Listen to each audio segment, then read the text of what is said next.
Hey guys, tonight we are stepping back in time to a royal court, a beautiful cage of gilded lies, where every smile hides a dagger and every word is a carefully constructed trap. It's the kind of place where Game of Thrones looks like a tea party. Seriously, you probably won't survive this, but hey, at least you'll have a good story to, well, never mind. So, before you get comfortable, take a moment to like the video and subscribe, but only if you genuinely enjoy what I do here. And why not tell me where you're tuning in from and what time it is for you? It's always cool to see how far these stories travel.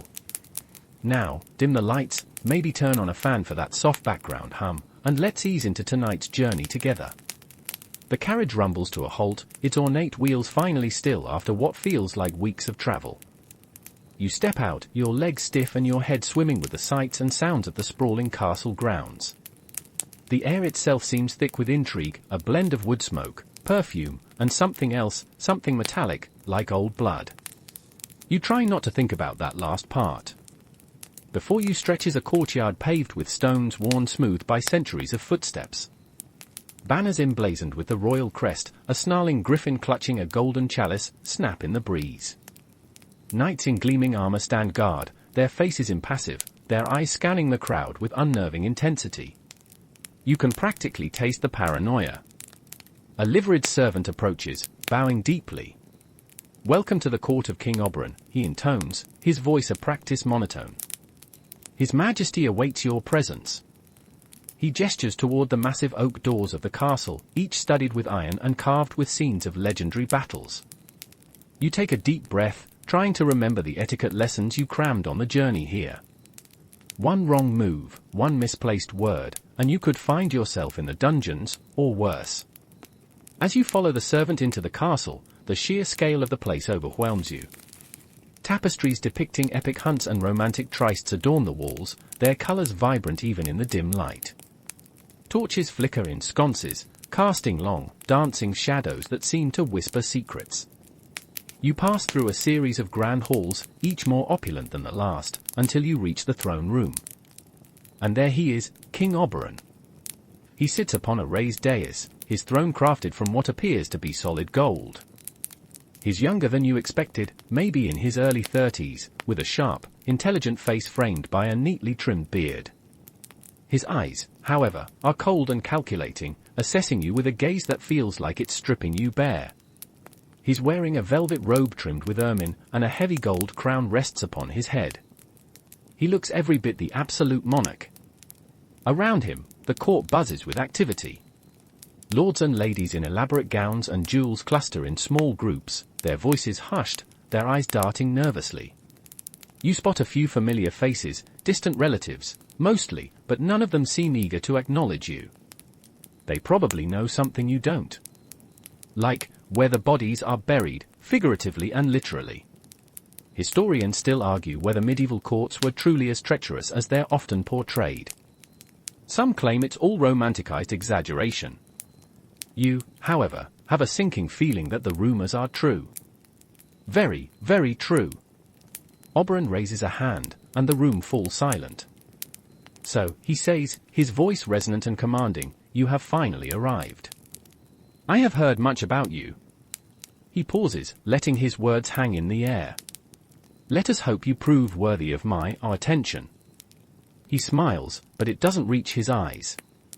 The king's words hang in the air like a threat, and you force yourself to meet his gaze, offering a shallow bow. "Your Majesty," you reply, your voice hopefully steady.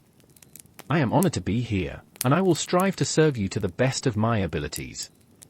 You hope you remembered all the right honorifics. Messing those up is a one-way ticket to the tower, you suspect.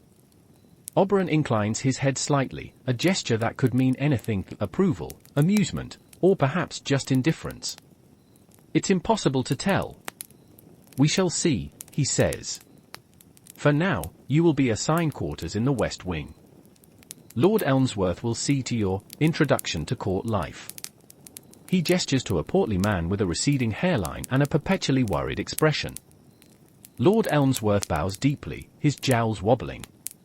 He looks like a basset hound who's just lost his favorite bone. As you follow Elmsworth out of the throne room, you can feel the eyes of the court upon you, dissecting your every move. You resist the urge to fidget, reminding yourself to maintain a dignified composure. Easier said than done when you feel like a lamb being led to slaughter. Don't mind them, Elmsworth whispers, his voice barely audible above the rustle of silk and the murmur of conversation. They're always like this with newcomers. Everyone's vying for the king's favor, you see. It's a competitive environment. Competitive is one word for it. Cutthroat is another. He leads you through a maze of corridors and staircases, each more ornate than the last. You pass kitchens filled with bustling cooks and scullery maids, armories stacked with gleaming weapons, and libraries overflowing with ancient tomes. The castle is a city unto itself, a labyrinth of power and intrigue. Finally, you arrive at your quarters, a small but comfortable suite of rooms overlooking the castle gardens. A fire crackles merrily in the hearth, and a servant is already unpacking your belongings. I trust this will be satisfactory, Elmsworth says, his eyes darting around the room. If you require anything, please don't hesitate to inform me. You thank him, and he bows again, his relief palpable. He clearly can't wait to be rid of you. Now, he says, about your duties. His Majesty has assigned you to assist the royal archivist, Master Hemlock. He's a peculiar fellow, but knowledgeable. Very knowledgeable. Master Hemlock, who? Sounds like someone you wouldn't want to disagree with. You manage a weak smile. I look forward to meeting him. Elmsworth coughs nervously. Yes, well, he's expecting you tomorrow morning. Bright and early. Don't be late. He glances at the doorway, as if afraid of being overheard. And a word of advice, if I may. Trust no one. Absolutely no one. He scurries away before you can reply, leaving you alone in your new surroundings. Trust no one. Great. Just what you wanted to hear. You spend the rest of the day exploring your quarters and trying to acclimatize to the oppressive atmosphere of the court. You unpack your clothes, arrange your few personal belongings, and attempt to decipher the cryptic messages hidden within the tapestries on the walls. Spoiler alert, they all seem to be about adultery and backstabbing. How original. That evening, you attend dinner in the Great Hall, a cavernous space filled with long tables laden with food. You sit at the far end, surrounded by strangers who barely acknowledge your existence. The food is lavish, roast meats, spiced wines, and elaborate pastries, but you find it difficult to eat. You're too busy watching the other guests, trying to discern their allegiances and their secrets. You swear you saw one noble spiking another's drink with something. Probably nothing. The king sits at the head table, surrounded by his closest advisors. He seems to be holding court, dispensing favors and punishments with equal ease. You notice that he keeps glancing in your direction, his expression unreadable. It's like being under a microscope, except the microscope is controlled by a sociopath. One quirky fact, medieval banquets often featured elaborate sugar sculptures called subtleties. These weren't just decorations, they were designed to convey political messages or tell stories. Imagine the passive-aggressive dessert options. Before the meal ends, you witness a minor scandal. A young lord makes a clumsy attempt to flirt with one of the queen's ladies-in-waiting. The queen, a statuesque woman with a sharp wit and an even sharper tongue, publicly humiliates him with a few well-chosen words. The lord's face turns crimson and he slinks away in disgrace. Message received, don't mess with the queen. As you retire to your quarters that night, you can't shake the feeling that you've stepped into a viper's nest. The court of King Oberyn is a dangerous place, and you're just a pawn in someone else's game. Sleep comes fitfully. The image of the queen's icy glare keeps replaying in your mind. You toss and turn, haunted by the whispers you overheard at dinner, rumors of assassinations, betrayals, and dark magic. It's all a bit much, frankly. You almost miss your old life, simple and boring though it was. Almost. The next morning dawns grey and overcast, mirroring your mood. After a meager breakfast of stale bread and watered-down ale, you make your way to the Royal Archives. It's located in a remote corner of the castle, a labyrinth of dusty corridors and towering bookshelves. The air is thick with the smell of parchment and decaying paper, a scent that both repels and intrigues you. You find Master Hemlock hunched over a desk piled high with scrolls and codices. He's a gaunt, wizened man with a long, straggly beard and eyes that seem to peer right through you. He's wearing a stained and threadbare robe, and his fingers are stained with ink. He looks like he hasn't slept in years, or perhaps he exists on a diet of pure knowledge. "You are the new assistant," he croaks, his voice raspy and barely audible. He doesn't even bother to look up from his work. "Yes, Master Hemlock," you reply, trying to sound respectful. "I am here to assist you in any way I can." He grunts, finally raising his head to regard you with a skeptical glare. "Helpful hands are always welcome." The rats are growing bolder. Although, he pauses, peering at you more closely. "Are you a rat?" Awkward. "I certainly hope not, Master Hemlock." He stares at you for a long moment, as if trying to discern your true nature. Finally, he shrugs. "Very well. Your first task is to catalogue these scrolls. They arrived from the Kingdom of Eldoria yesterday, and their contents must be recorded before they vanish." He gestures to a stack of parchment rolls tied together with twine. You spend the rest of the day meticulously copying titles and summaries into a large ledger. The work is tedious and repetitive, but you find a strange sort of comfort in the routine. It's a welcome distraction from the intrigues of the court, a chance to lose yourself in the world of books and manuscripts. As you work, you can't help but notice the other occupants of the archives. Scribes hunched over desks, meticulously copying texts. Scholars poring over ancient maps and diagrams. A few shadowy figures lurking in the corners, whispering to each other in hushed tones. This place is more than just a library, it's a hub of information, a repository of secrets. One of those shadowy figures approaches you as you're taking a break. He introduces himself as Silas, a historian. He's a tall, thin man with a nervous demeanor and darting eyes. "So," he says, leaning in close. "You're the new favorite." "Favorite?" you reply, confused. "I'm just an assistant." Silas chuckles. "Don't be naive. Everyone who comes to court is a pawn in someone's game. The question is, whose game are you playing?" He proceeds to tell you about the various factions vying for power within the court. The Queen's faction, composed of loyal nobles and skilled diplomats. The King's faction, made up of ambitious courtiers and ruthless mercenaries. And a third, more secretive faction, led by a mysterious figure known only as the Serpent. "The Serpent is the most dangerous of them all," Silas whispers. "He's a master of intrigue, a puppeteer who pulls the strings from the shadows. No one knows his true identity, but his influence is everywhere." He then drops a real bomb. He claims that the previous assistant to Master Hemlock met with an unfortunate accident. A fall from a great height. Convenient, right? You look around nervously, wondering if you're being watched. "Why are you telling me all this?" Silas shrugs. "Consider it a warning. This court is a dangerous place. Trust no one. Not even me." He gives you a cryptic smile and disappears into the labyrinthine stacks. You return to your work, but Silas's words echo in your mind. The court is a web of secrets and lies, and you're caught right in the middle. That night, you swear you see Silas in the courtyard, in hushed discussion with a hooded figure. The Serpent, maybe? Historians still debate the extent of espionage and secret societies in medieval courts, but some accounts suggest that they were far more prevalent than we might imagine. It's not just romantic fiction. That night, you dream of snakes.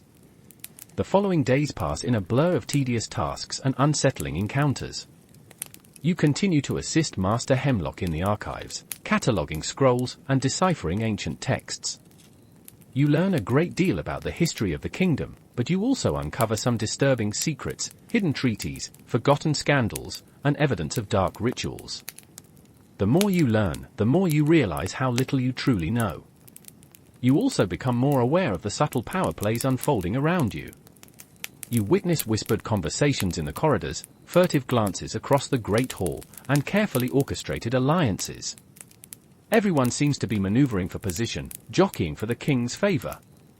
You try to remain neutral, to avoid getting caught up in the political machinations of the court. But it's not easy. People are constantly trying to gauge your allegiances, to determine which faction you support. Lords and ladies offer you favors, hoping to win you over to their side. Spies attempt to pump you for information, probing your knowledge of the kingdom's secrets. One day, you're summoned to the Queen's chambers. You find her seated at her vanity, surrounded by handmaidens. She's even more striking up close, her beauty enhanced by a regal bearing and an air of quiet authority. "I have been watching you," she says, her voice soft but commanding. "You seem different from the other courtiers. More discerning." You stammer a reply, unsure of what to say. "Your Majesty, I am simply trying to serve the king to the best of my abilities." The Queen smiles, a hint of amusement in her eyes. "Of course. But service can take many forms. I believe you have access to certain information that would be of great value to me." She's referring to the archives, of course. She wants you to spy for her, to provide her with intelligence on her rivals. It's a dangerous proposition, but you can't afford to refuse. The Queen is a powerful ally, but she's also a formidable enemy. "I am at your service, Your Majesty," you say, carefully choosing your words. "I will do whatever I can to assist you." The Queen nods, satisfied. "Good. I knew I could count on you. Now, tell me, what have you learned about Lord Ashworth's recent dealings with the Kingdom of Northwood?" Lord Ashworth is one of the king's closest advisors, a known schemer and manipulator. The Queen clearly suspects him of treachery. You tell her what you know, carefully omitting any details that could incriminate you. The Queen listens intently, her expression growing darker with each revelation. "Thank you," she says when you're finished. "You have been most helpful. I will not forget this." As you leave the Queen's chambers, you can't help but feel a sense of unease. You've just made a powerful ally, but you've also made a dangerous enemy. Lord Ashworth will not be pleased to learn that you've been sharing information with the Queen. Later that day, you're approached by Lord Ashworth himself. He's a tall, imposing man with a cruel smile and piercing blue eyes. He looks like he enjoys inflicting pain. "I hear you've been making friends with the Queen," he says, his voice dripping with sarcasm. "I trust you haven't been sharing any confidential information." You deny it, of course, but Ashworth doesn't believe you. He gives you a menacing look. "Remember," he says, "loyalty is a valuable commodity in this court. Choose your friends wisely." You're now caught in the middle of a power struggle between the Queen and Lord Ashworth, two of the most influential figures in the kingdom. You've managed to gain the suspicion of both. One wrong move, and you could be crushed between them. Quirky fact, medieval Europeans believed that bathing too often was unhealthy. Some nobles reportedly only bathed once a year. Imagine the aroma. Historians still argue whether the concept of loyalty in medieval courts was based on genuine allegiance or simply a pragmatic calculation of self-interest. The answer is probably both, with a heavy emphasis on self-interest. You seriously consider faking your own death and fleeing the kingdom. Life at court becomes a constant tightrope walk. You're juggling alliances, dodging accusations, and trying to survive in a world where everyone is out to get you. You find yourself constantly looking over your shoulder, wondering who you can trust. The answer, you suspect, is no one. The Queen continues to rely on you for information, tasking you with uncovering the secrets of her enemies. You scour the archives, searching for evidence of treachery, corruption, and scandalous behavior. You find plenty of it, of course. This court is a veritable goldmine of dirt. One day, you stumble upon a series of coded letters hidden within an old ledger. The letters are addressed to a foreign dignitary, and they contain sensitive information about the kingdom's military strength and economic resources. They appear to be a blueprint for an invasion. You immediately bring the letters to the Queen. She's furious. "This is treason," she exclaims.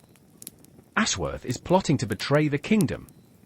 she orders you to decipher the letters and uncover the full extent of Ashworth's treachery. You spend days poring over the coded messages, working late into the night. The more you decipher, the more horrifying the picture becomes.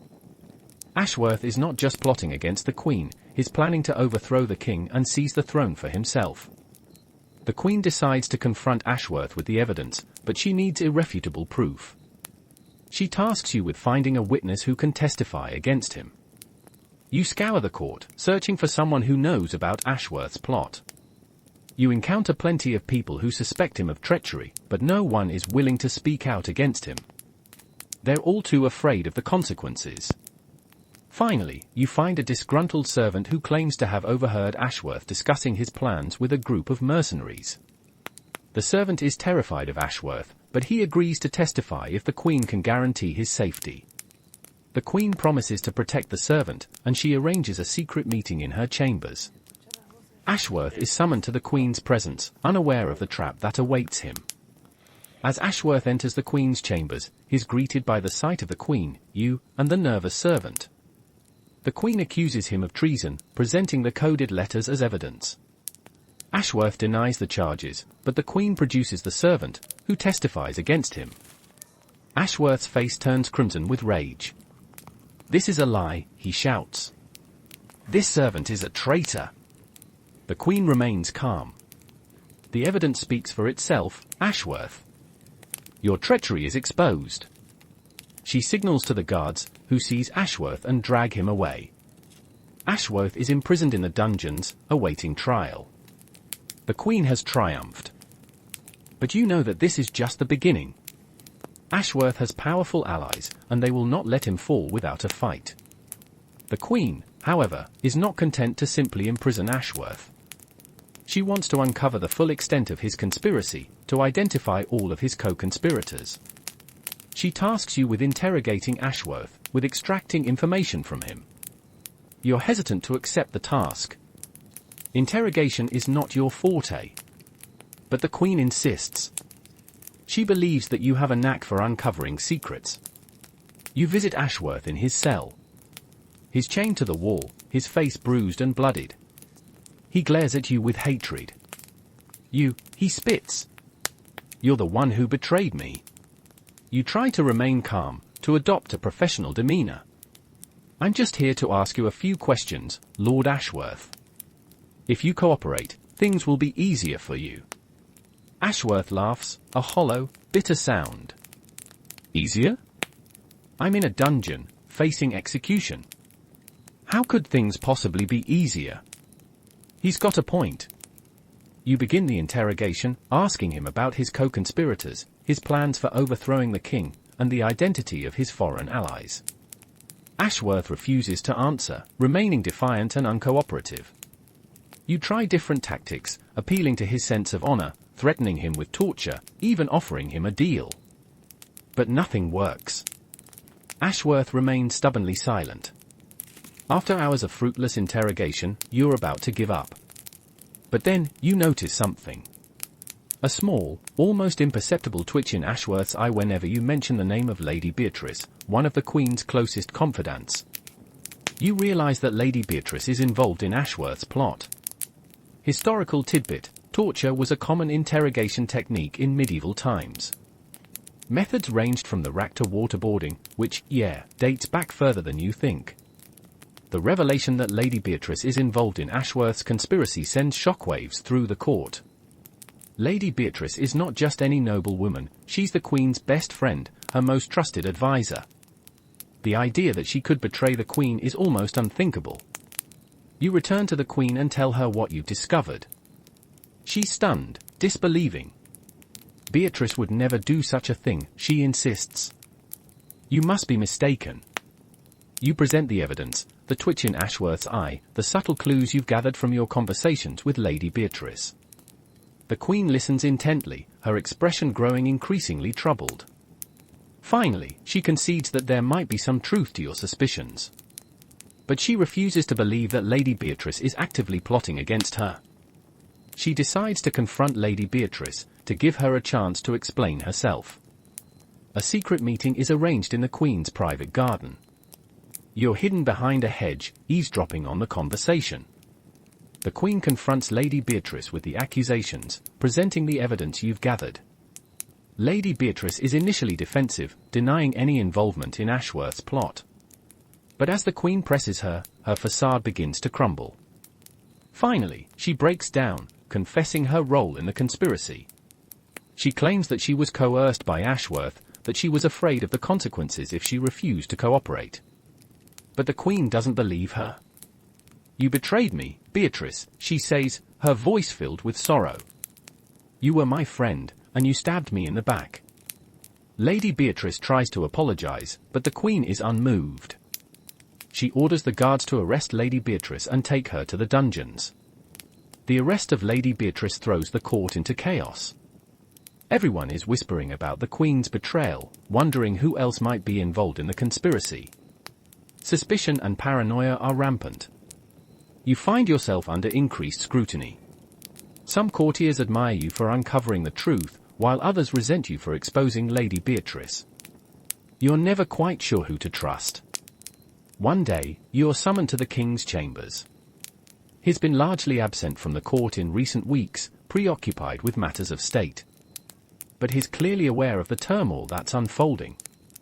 "I have been watching you," he says, his voice stern. "You have proven to be a valuable asset to the Queen. But I must remind you that your loyalty ultimately lies with the crown. Do you understand?" You assure him of your loyalty, but you can't help but feel a sense of unease. The King is clearly suspicious of you, wondering whether you're truly on his side. He tasks you with investigating the remaining members of Ashworth's conspiracy, with uncovering any other potential threats to the throne. It's a dangerous assignment, but you have no choice but to accept. You begin your investigation, interviewing courtiers, interrogating prisoners, and scouring the archives for clues. You uncover a network of spies, assassins, and double agents, all working to undermine the King's authority. As you delve deeper into the conspiracy, you realize that it's far more complex and far-reaching than you initially thought. Ashworth and Beatrice were just pawns in a larger game, manipulated by a shadowy figure who remains hidden in the shadows. You start to suspect that the true mastermind behind the conspiracy is someone very close to the King, someone with access to the highest levels of power. But who could it be? You find yourself increasingly isolated, unable to trust anyone. You know that you're getting closer to the truth, but you also know that you're in grave danger. The conspirators will stop at nothing to protect their secrets. Mainstream fact: medieval trials often relied on ordeals to determine guilt or innocence. These involved dangerous or painful tasks, the outcome of which was believed to be divinely ordained. As you walk through the castle corridors one night, you hear footsteps behind you. You turn to see a hooded figure approaching. Before you can react, the figure lunges at you, a dagger glinting in the moonlight. You barely manage to dodge the assassin's blade, the cold steel slicing through the air just inches from your face. You stumble backward, knocking over a suit of armor that clatters to the ground, the noise echoing through the silent corridor. The assassin, cloaked in darkness, doesn't speak. They lunge again, their movement swift and deadly. You realize that you're no match for them in a straight fight. You're a bookworm, not a warrior. You try to run, but the assassin cuts you off, forcing you back against the wall. You're trapped, with nowhere to go. You close your eyes, bracing for the inevitable. But then, a figure appears from the shadows, intervening just in time. It's Silas, the historian. He throws himself at the assassin, grappling with them fiercely.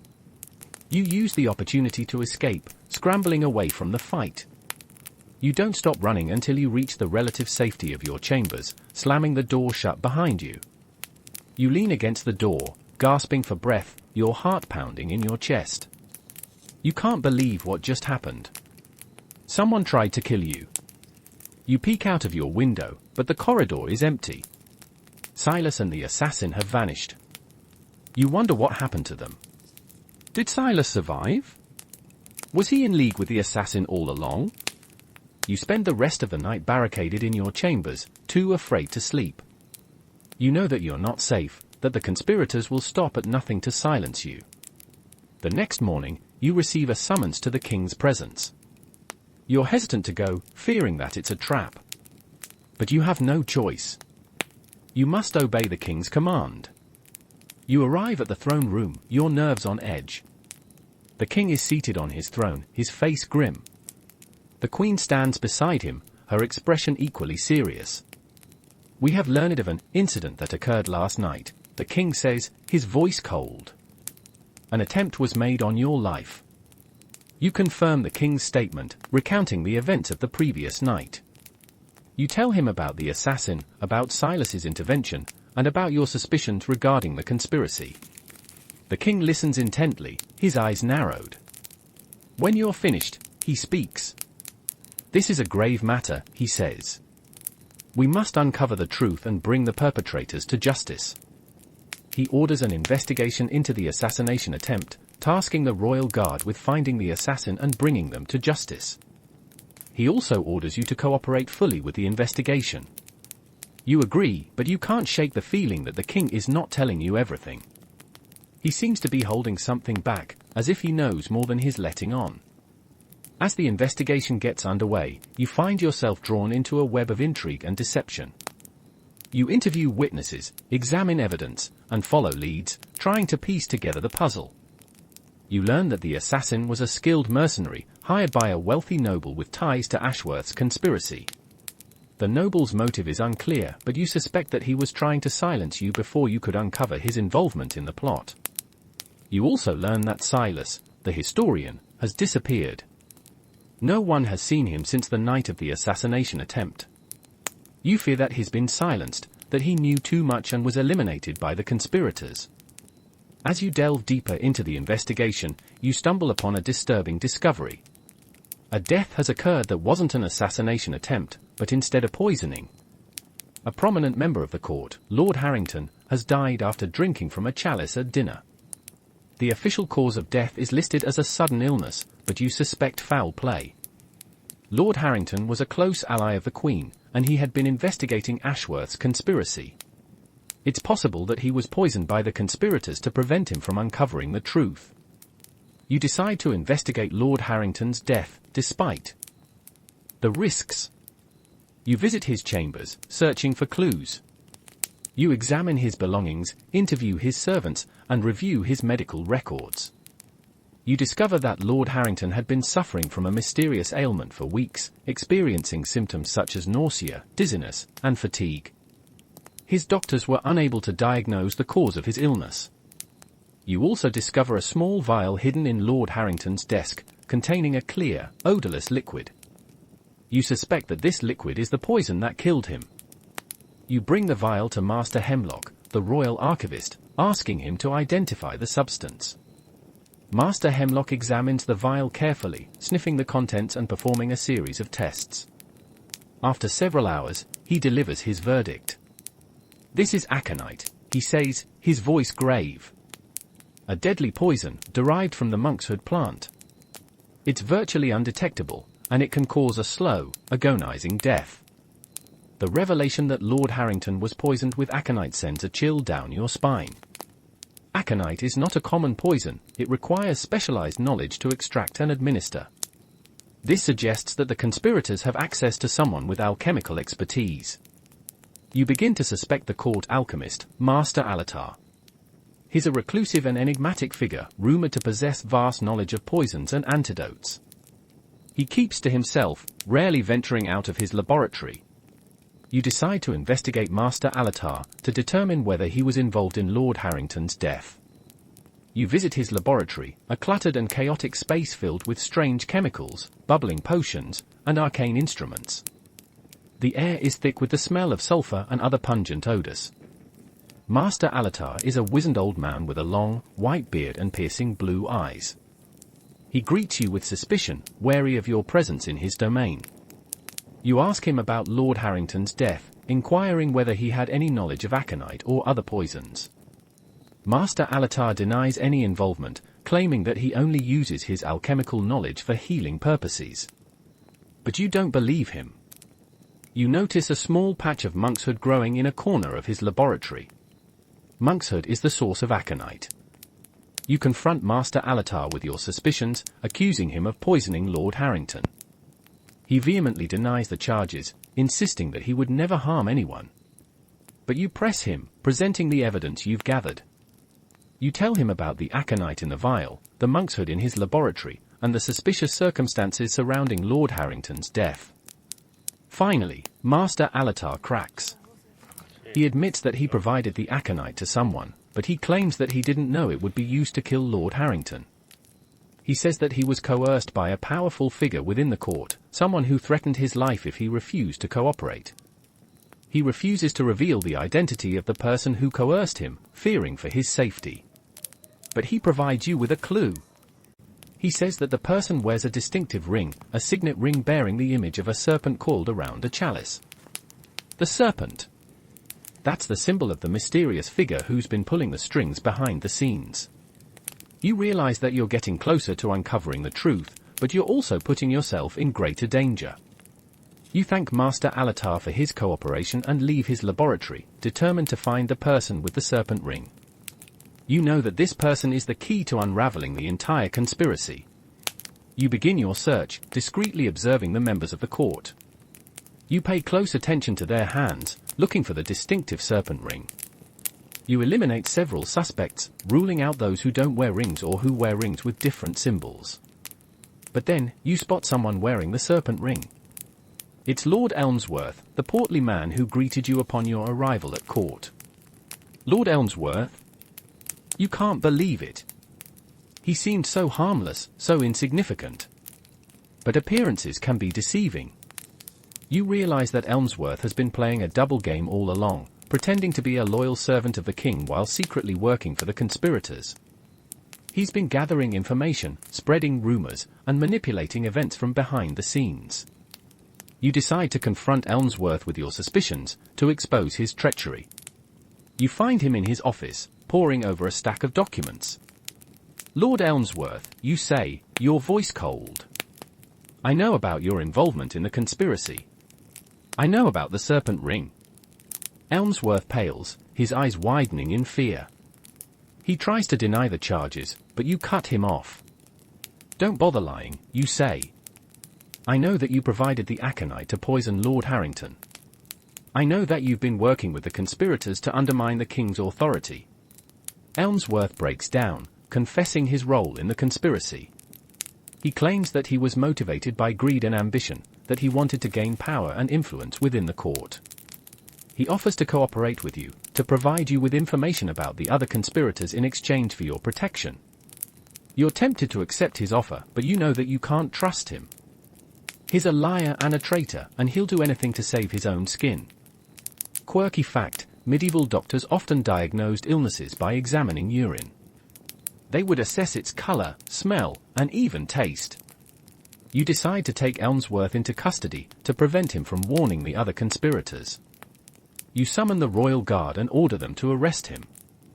Elmsworth is taken to the dungeons, where he's interrogated about his role in the conspiracy.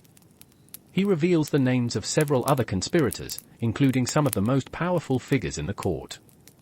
He claims that the ultimate mastermind behind the conspiracy is none other than the king's closest advisor, Lord Valerus. Lord Valerus is a respected nobleman, a wise and experienced statesman who has served the king for many years. He's been a constant presence at the king's side, offering counsel and guidance on matters of state. The idea that Lord Valerus could be a traitor is almost unthinkable. He's always seemed so loyal, so devoted to the king. You're skeptical of Elmsworth's claim, but you can't afford to dismiss it out of hand. You decide to investigate Lord Valerus, to determine whether there's any truth to the accusations. You begin by reviewing Valerus's past, searching for any signs of treachery or disloyalty. You examine his financial records, his correspondence, and his political affiliations. You discover that Valerus has been secretly amassing wealth and power over the years, using his position to enrich himself and his allies. He's been involved in several shady deals, exploiting his influence for personal gain. You also discover that Valerus has been in contact with foreign dignitaries, engaging in secret negotiations that could undermine the kingdom's interests. He seems to be plotting something, but you're not sure what. You decide to confront Lord Valerus with your suspicions, to see how he reacts. You find him in his study, reviewing documents. "Lord Valerus," you say, your voice calm. "I need to ask you some questions about your dealings with Lord Elmsworth." Valerus's face hardens. "What is the meaning of this?" he demands. "Are you accusing me of something?" You tell him about Elmsworth's confession, about his claims that Valerus is the mastermind behind the conspiracy. Valerus denies the charges, insisting that he's innocent. "This is absurd," he says. "Elmsworth is a liar and a traitor. Why would you believe anything he says?" You press him, presenting the evidence you've gathered. You tell him about his secret wealth, his shady deals, and his contact with foreign dignitaries. Valerus becomes increasingly agitated, his denials growing more vehement. He insists that he's been acting in the kingdom's best interests, that he's been trying to protect the king from his enemies. But you don't believe him. You see the fear in his eyes, the desperation in his voice. You know that he's hiding something. You decide to take Valerus into custody, to prevent him from escaping or destroying evidence. You summon the royal guard and order them to arrest him. Valerus resists arrest, struggling against the guards. He shouts and curses, accusing you of treason. But it's no use. The guards overpower him and drag him away. Valerus is taken to the dungeons, where he's interrogated about his role in the conspiracy. He initially refuses to cooperate, maintaining his innocence. But after hours of questioning, he finally breaks down. He admits that he's been plotting to overthrow the king, that he's been working with foreign powers to destabilize the kingdom. He claims that he was motivated by a desire to bring peace and prosperity to the land. He believes that the king is weak and indecisive, unable to lead the kingdom effectively. He thinks that he would be a better ruler. He reveals the details of his plan, explaining how he intended to assassinate the king and seize the throne for himself. He says that he had recruited a network of loyal followers, including members of the royal guard and other powerful figures in the court. Mainstream fact: the concept of divine right of kings was prevalent in medieval Europe. This doctrine held that monarchs derived their authority from God and were therefore not subject to earthly powers. The revelation that Lord Valerus is the mastermind behind the conspiracy sends the court into a frenzy. The king is stunned, heartbroken by the betrayal of his closest advisor. He orders a full investigation into Valerus's conspiracy, vowing to bring all of the conspirators to justice. He tasks you with leading the investigation, giving you full authority to interrogate suspects, gather evidence, and make arrests. You begin by rounding up Valerus's known associates, arresting those who are suspected of being involved in the conspiracy. You interrogate them, trying to extract information about Valerus's plans and the identity of his remaining co-conspirators. Many of the suspects deny any involvement in the conspiracy, claiming that they were unaware of Valerus's treachery. But others confess their involvement, revealing the details of Valerus's plot to overthrow the king. You learn that Valerus had planned to assassinate the king during a royal banquet, using a poisoned chalice. He had enlisted the help of a royal servant, who was to switch the king's chalice with a poisoned one. But the servant was discovered and arrested before he could carry out the plan. The king's life was saved, but the kingdom remains in danger. Valerus's co-conspirators have been scattered, and many of them remain at large. They could still pose a threat to the king and the kingdom. You decide to bring Valerus to trial, to publicly expose his treachery and to deter others from following in his footsteps. The trial is a grand affair, attended by members of the royal court, foreign dignitaries, and common citizens. Valerus is brought before the court, dressed in chains. He looks pale and haggard, but he remains defiant. He is charged with treason, conspiracy, and attempted murder. The prosecution presents evidence of his crimes, including his secret wealth, his contact with foreign dignitaries, and the confessions of his co-conspirators. Valerus defends himself, claiming that he was acting in the kingdom's best interests. He argues that the king is weak and indecisive, unable to lead the kingdom effectively. He says that he was trying to save the kingdom from ruin. But the court is not convinced. The evidence against Valerus is overwhelming, and his defense is weak and unconvincing. The jury deliberates for hours, before finally reaching a verdict. They find Valerus guilty on all counts. Valerus is sentenced to death. He is to be executed by beheading in the public square. But before the execution can take place, Valerus makes a startling revelation. He claims that you were involved in the conspiracy, that you were working with him to overthrow the king. He says that you were his confidant, his trusted advisor, and his partner in crime. He claims that you helped him plan the assassination attempt, and that you were aware of all of his secret dealings. The court is stunned by Valerus's accusation. Everyone turns to look at you, wondering whether there's any truth to his claim. The king is furious. He orders you to be arrested and brought before the court. You are charged with treason, conspiracy, and attempted murder. You are shocked and outraged by Valerus's false accusation. You insist that you are innocent, that you had no involvement in the conspiracy. You demand a trial, to clear your name and prove your innocence. The king grants your request, but he makes it clear that he has doubts about your loyalty. Your trial is a public spectacle, even grander than Valerus's. The entire kingdom is watching, eager to see whether you will be found guilty or innocent. The prosecution presents evidence against you, including Valerus's testimony and circumstantial evidence that suggests you were involved in the conspiracy. You defend yourself vigorously, presenting evidence of your innocence and discrediting Valerus's testimony. You argue that Valerus is a liar and a traitor, and that he's trying to frame you to save his own skin. You call witnesses to testify on your behalf, including members of the royal guard and other courtiers who can attest to your loyalty and integrity. The trial is long and arduous, and the outcome is uncertain. The jury is divided, unsure whether to believe Valerus's accusation or your defense. Quirky fact: trial by combat was a legitimate means of resolving disputes in medieval times. The accused and the accuser would literally fight to the death, with God supposedly favoring the righteous combatant. The tension in the courtroom is thick enough to cut with a knife. Your fate hangs in the balance, dependent on the whims of a jury swayed by half-truths and political maneuvering. You watch their faces, searching for any flicker of understanding, any sign that they believe your protestations of innocence. But their expressions are unreadable, masks of deliberation and doubt. The prosecution hammers relentlessly, painting you as a Machiavellian schemer, a wolf in sheep's clothing who manipulated the king's trust for your own nefarious purposes. They highlight your close relationship with Valerus, twisting every act of loyalty and every shared confidence into evidence of your complicity. You counter their arguments with every ounce of strength and conviction you possess. You dissect Valerus's testimony, exposing its inconsistencies and contradictions. You call witnesses who can vouch for your character, who can attest to your unwavering dedication to the crown. Silas, the historian who saved you from the assassin, is nowhere to be found. He would have been a valuable witness, but his continued absence only fuels the suspicions against you. As the trial drags on, you realize that you're not just fighting for your life, you're fighting for the very soul of the kingdom.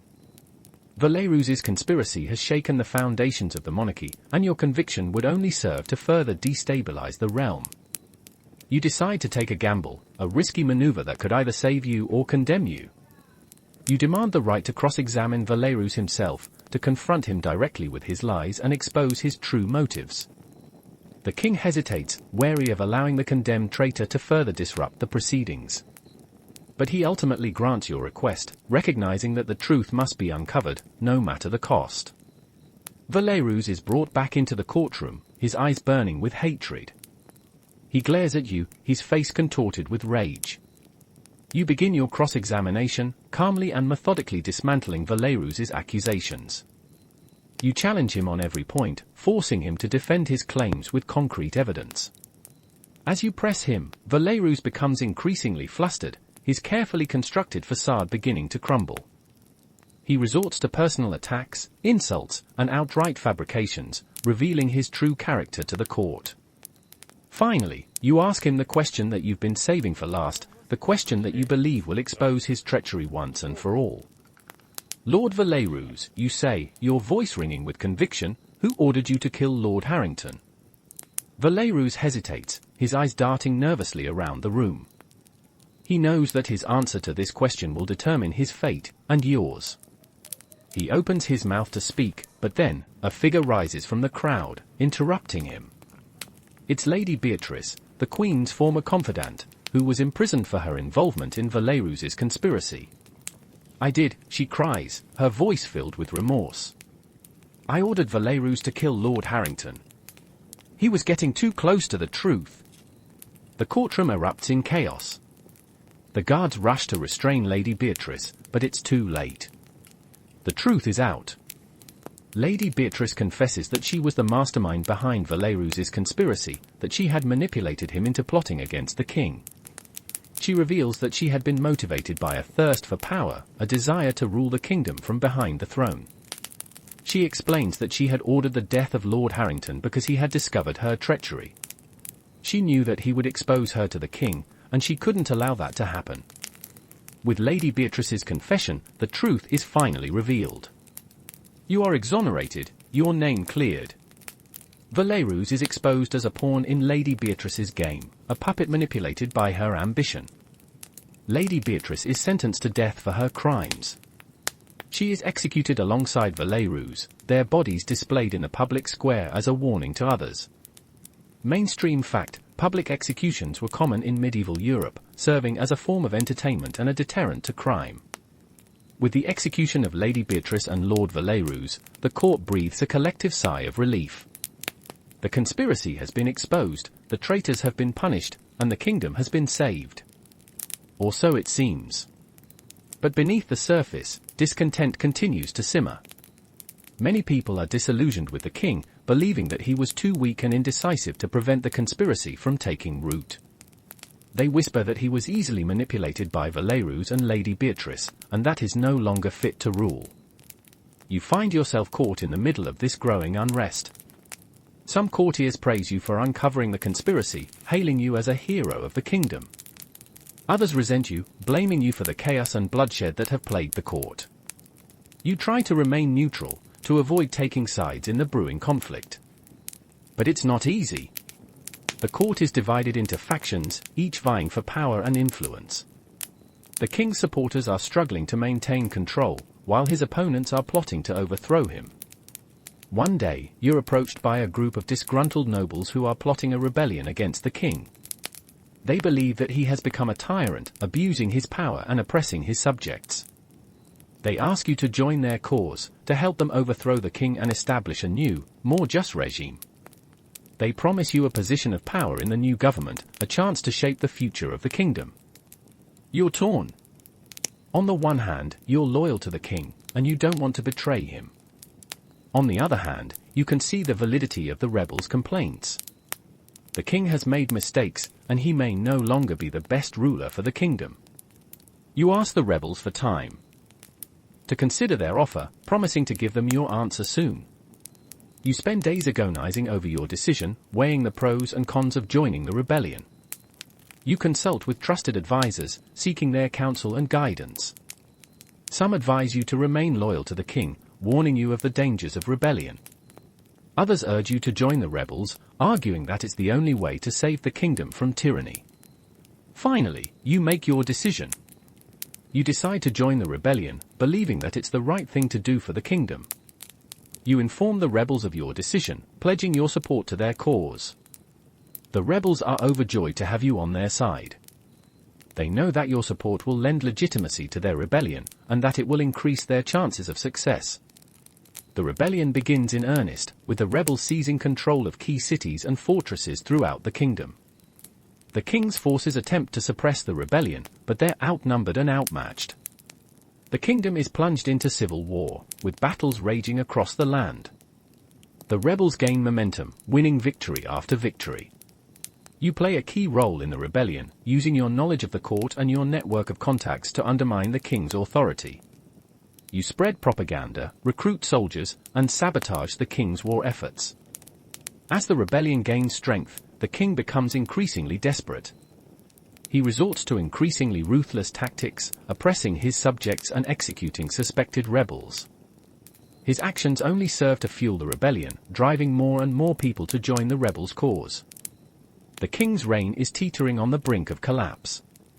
One day, you receive a message from the rebels, informing you that they're planning to lay siege to the king's castle.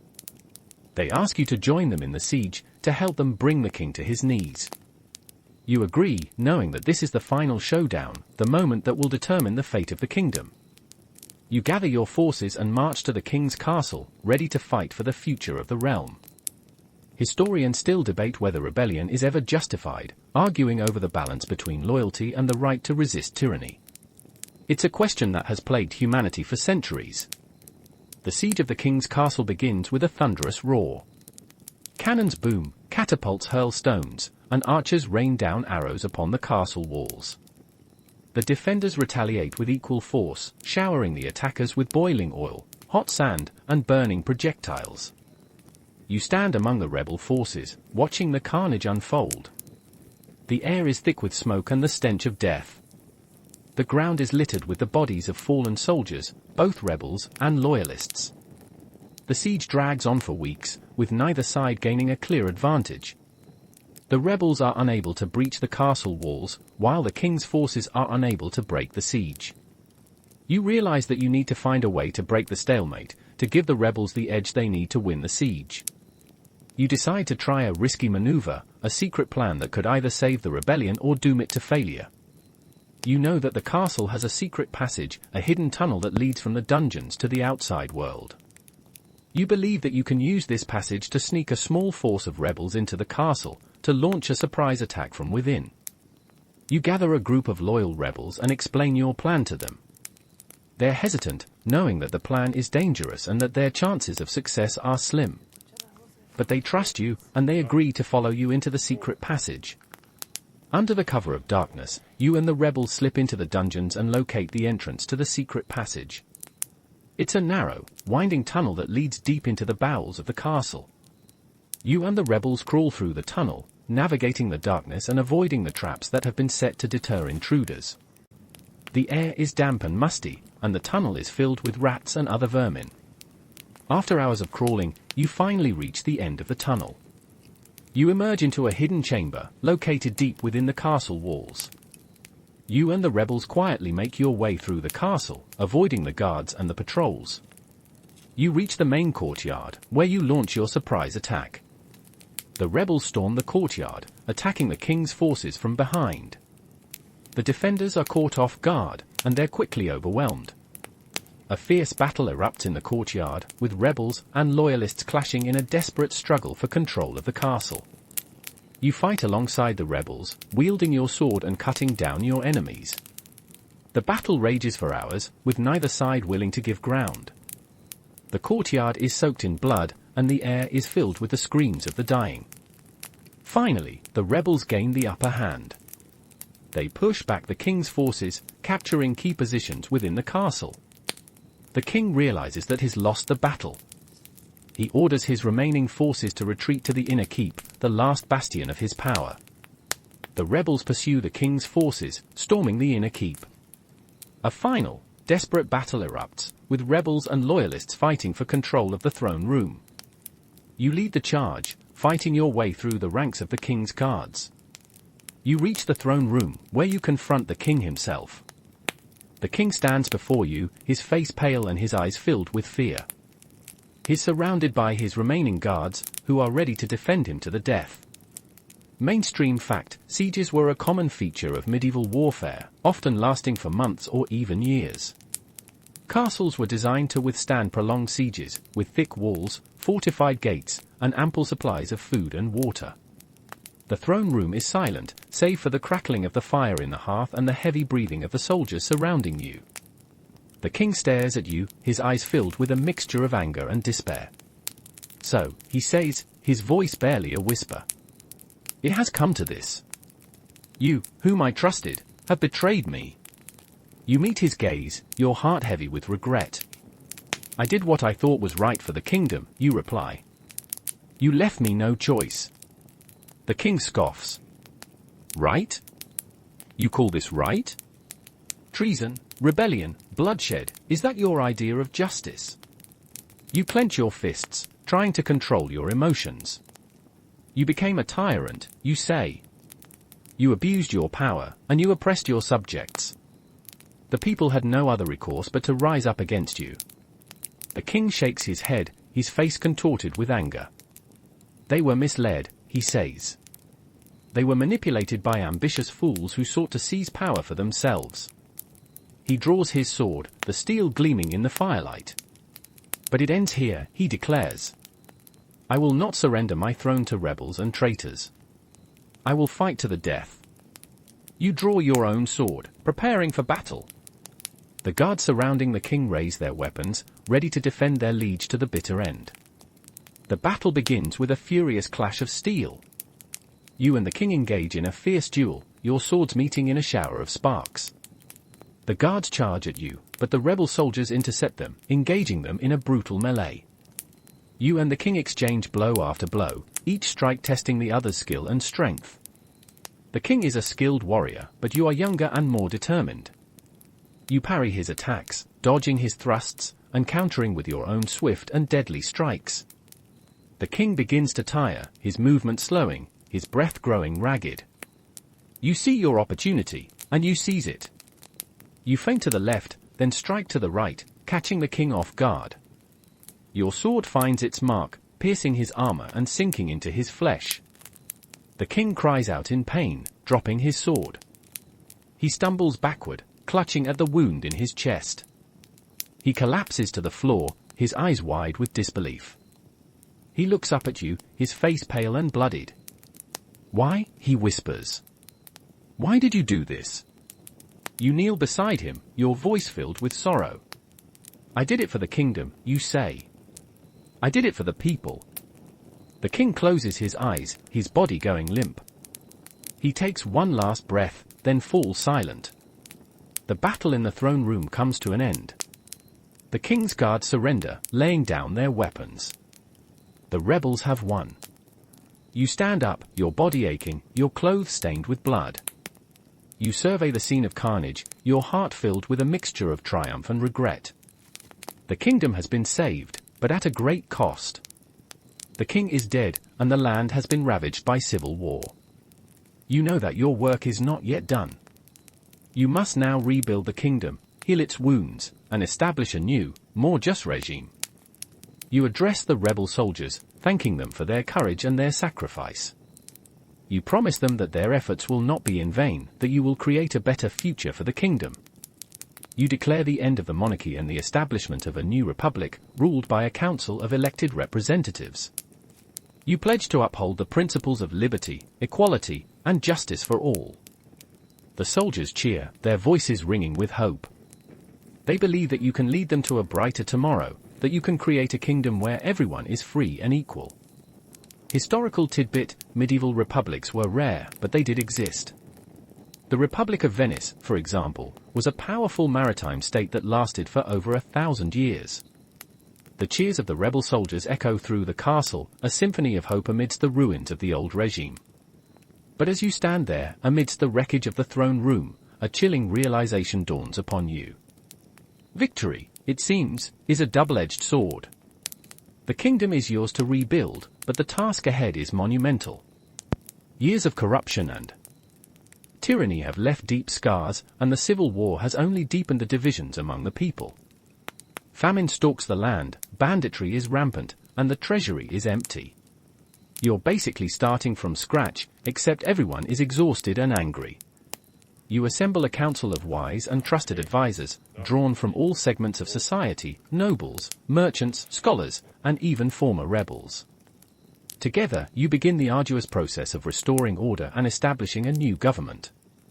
You institute reforms to address the grievances that fueled the rebellion. You abolish feudalism, redistribute land to the peasants, and establish a system of fair taxation. You also enact laws to protect the rights of all citizens, regardless of their social status. But change does not come easily. The old guard resists your reforms, clinging to their privileges and plotting to undermine your authority. Factions emerge within the council, vying for power and influence. The seeds of future conflicts are sown even as you struggle to build a better future. You find yourself constantly battling intrigues, conspiracies, and betrayals. The court, it seems, is destined to be a breeding ground for such things, no matter who sits on the throne, or rather, no matter if there even is a throne. One day, you discover a plot to assassinate you, orchestrated by a disgruntled noble who seeks to restore the monarchy. You expose the plot and arrest the conspirators, but you know that this is just one of many threats you will face. You begin to question whether your efforts are truly making a difference. Are you simply replacing one form of tyranny with another? Are you doomed to repeat the mistakes of the past? You seek solace in the company of Master Hemlock, the royal archivist. He has witnessed the rise and fall of countless regimes, and he offers you a historical perspective on your struggles. He tells you that change is always a slow and painful process, that progress is often followed by setbacks.